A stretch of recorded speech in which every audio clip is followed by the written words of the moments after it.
Hello everyone, it's day 8 of what I it in a day series. So আজকে না আমি সব clips নিতে ভুলে গেছিলাম যেগুলো আমি আগে খাই ব্রেকফাস্টে।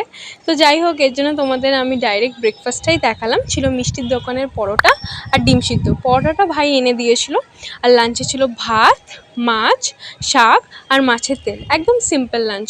আর আগের যে তোমাদের ক্লিপটা দেখালাম না, সেটা মায়ের প্লেট থেকে করা ছিল। মা তো আমাকে ভিডিও করতেই দিচ্ছিল না, মা বারবার ওখান থেকে আমাকে চলে যেতে বলছিল।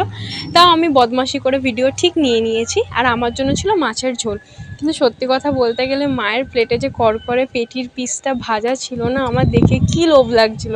কিন্তু কিছু করার নেই, আমার জন্য তো ছিল ঝোল, তো আমাকে সেটাই খেতে হলো। লাঞ্চ সেরে নিলাম।